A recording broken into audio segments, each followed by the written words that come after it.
See this jet engine? Not that you could miss it.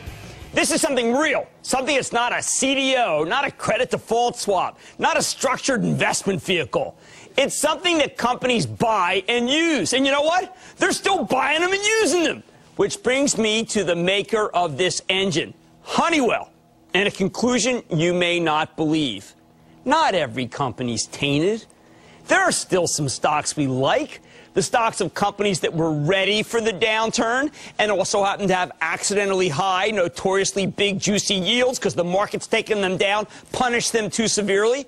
Honeywell, HON, is a diversified industrial company that fits the profile, 4.2% yield, and a business, and more important, a management team that I think can weather the downturn much better than others. Plus, 50% of Honeywell's portfolio of products relate to energy efficiency. So it's a company that's in keeping with the priorities of the Obama administration, especially given that we believe energy's done going down and governments worldwide, now led by Obama, like it or not, won't tolerate global warming anymore.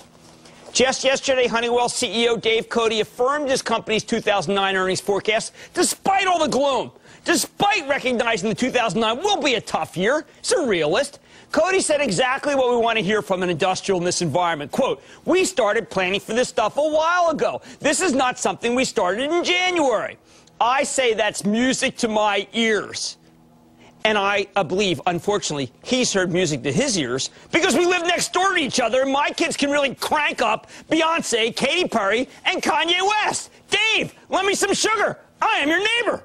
Honeywell matched the street's consensus earnings estimate of 97 cents when it reported its most recent quarter at the end of January, though the company's operating profit came in about 6% higher than the street was expecting. Do you have any industrials that did that?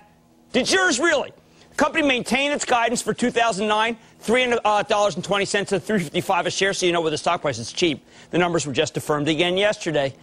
Now that the first quarter is expected to be a little weaker than it's been historically, so the company's clearly expecting some kind of strength in the second half of 2009 to make up for the tough environment. Now, we want to know how that's going to happen. Honeywell's transportation, specialty materials divisions, they're driving its weakness, unfortunately, but its aerospace and automation controls divisions have held up and continued to turn in respectable profits. The engine business is flying. Honeywell looks like a survivor to me.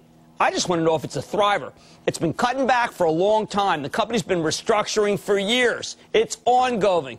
After the last 3 years, Honeywell's incurred $717 million in restructuring charges, but with a lot of the restructuring behind it, Honeywell's now much better positioned than companies that have to take more dramatic actions now.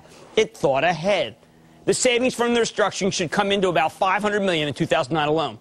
The dividend is like Marathon Man, as Honeywell's 2009 earnings should be able to cover it 3 times over. It's safe. Company looks like it's prepared as it can be for the recession. But is that enough? Let's hear from Honeywell CEO Dave Cote before we decide. Mr. Cote, welcome to Mad Money. Thanks, Jim. Good to see you, sir. Good to see you. Now, one of the reasons we wanted you here, aside from the fact we're honored because we've always wanted you to come on the show, is that when people think of Honeywell, they think of these thermostats. Right. This is not your father's Honeywell. Right. Like, for instance, what the heck am I wearing? That's a bulletproof vest, the type that are used in Iraq and Afghanistan today. And they're absolutely superb. Just to give you an example, this is where an AK-47 round entered, and this is where it didn't come out. It saved a soldier's life. Unbelievable. This saves people's lives. Is this something from your plastics division? Yeah, this is made from a material called Spectra, the inside plating. Spectra is 10 times stronger than steel and floats in water. Incredible. It's impressive stuff. Okay. How about this machine we're just seeing right now? What's that about? This is a turbocharger. Okay. Turbochargers used extensively in Europe today. You're going to see them used even more in the U.S. and around the world because it allows a engine a third smaller to produce the same power as a full-size engine. Energy efficient. And using 25% less gas. Got it. Now, I'm going to step over here. You stay there. We've got another feature of the new Honeywell.